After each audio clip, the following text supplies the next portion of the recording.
आज मैं एक बहुत सुंदर सोहर सुनाने जा रही हूँ। आप लोग सुनिए, लाइक करिए, सब्सक्राइब करिए, फॉलो करिए, कमेंट करिए। धन्यवाद। बारह दिन के बरहिया बरहियो न बीतल हो, 12 दिन के बरहिया बरहियो न बीतल हो। ललना खिड़की के राही पियवा झाँकत देखत मोहिया लागत हो। ललना खिड़की के राही पियवा झाँकत देखत मोहिया लागत हो। मचिया बैठल तू सासु सरब गुनवा आगरी हो।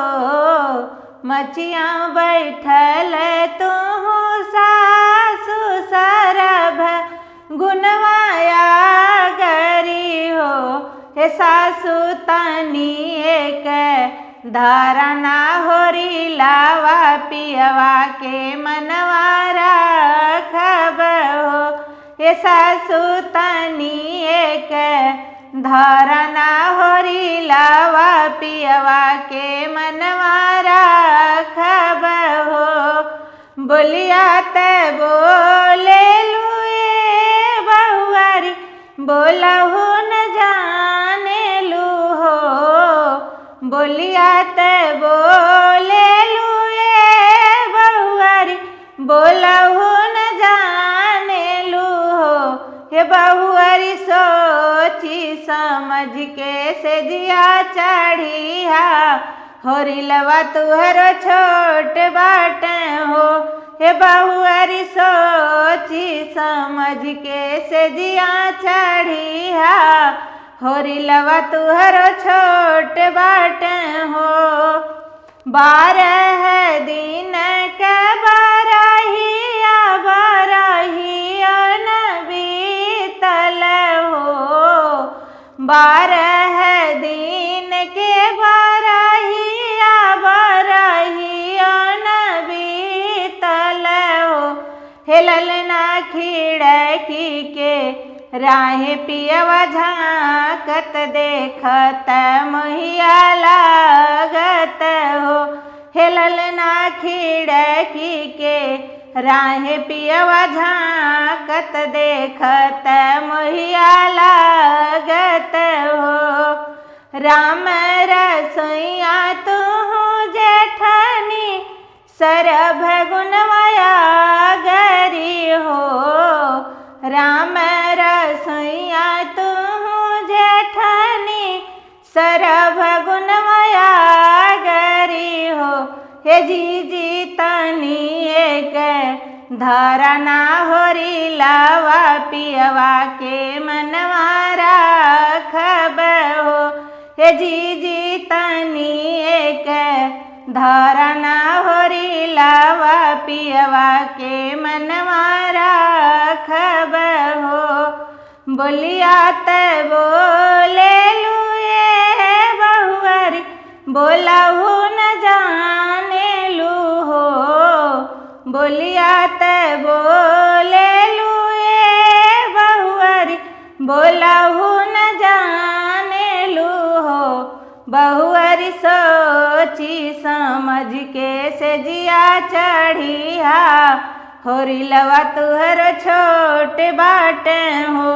हे बहुआरी सोची समझ के से जिया चढ़िया, होरी लवा तुहर छोट बाटे हो।